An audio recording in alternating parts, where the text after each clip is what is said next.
A graveyard of the old-fashioned western kind. It was on a hill about 1.5 miles from the village. It had a crazy board fence around it, which leaned inward and outward in places, but stood upright nowhere. Grass and weeds grew rank over the whole cemetery. All the old graves were sunken in. There was not a tombstone on the place. Round-topped, worm-eaten, staggered boards over the graves, leaning inward for support and finding none. Sacred to the memory of so-and-so had been painted on them once, but it could no longer have been read on most of them now, even if there had been a light. A faint wind moaned through the trees, and Tom feared that there was the spirits of the dead complaining that they were here.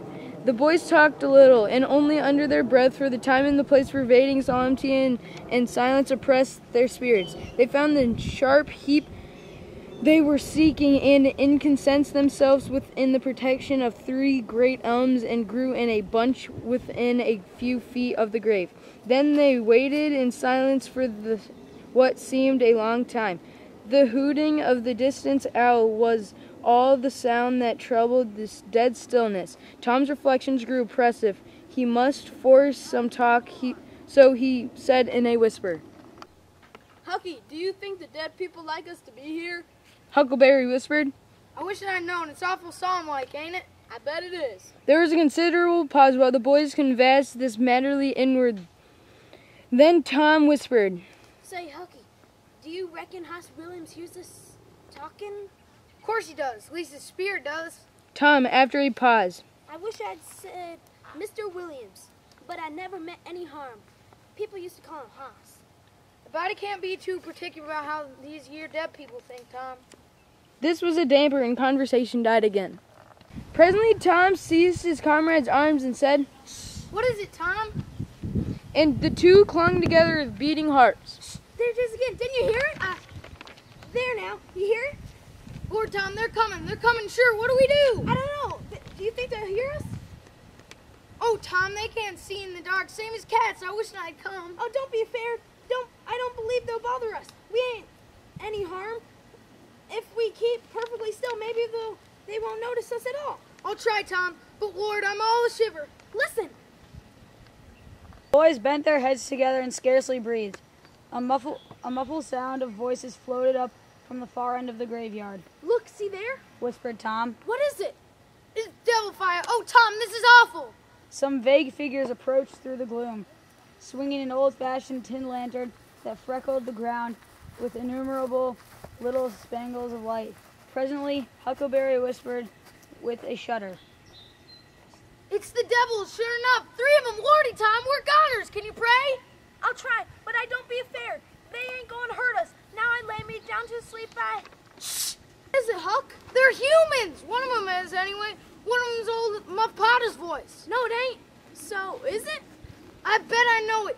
Don't you stir no bird. He ain't sharp enough to notice us. Drunk the same as usual, likely. Blamed an old rip." "All right, I'll keep still. Now they're stuck. Can't find it. Here they come again. Now they're hot.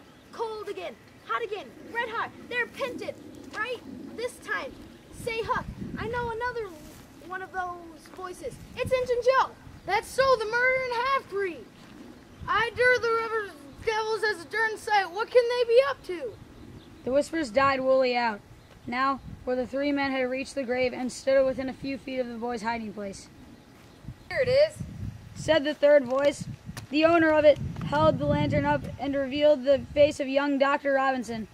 Potter and Injun Joe were carrying a hand barrow with a rope and a couple of shovels on it. They cast down their load and began to open the grave. The doctor put the lantern at the head of the grave and came and sat down with his back against one of the old elm trees. He was so close the boys could have touched him. "Hurry, man. He said in a low voice. The moon might come out at any moment." They growled a response and went on digging. For some time there was no noise but the grating sound of spades discharging the freight of mold and gravel. It was very monotonous.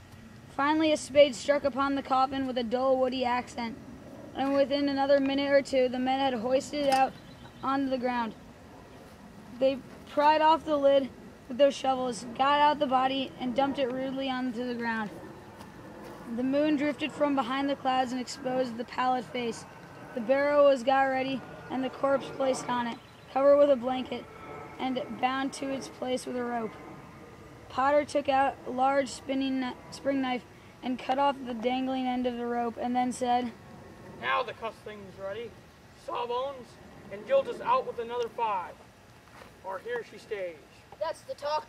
said Injun Joe. Look here, what does this mean? Said the doctor. You required your pay in advance, and I've paid you. Yes, and that's not all you've done. Said Injun Joe, approaching the doctor, who was now standing. 5 years ago, you drove me out of your father's kitchen when I come asking for something to eat. You said I weren't there for any good.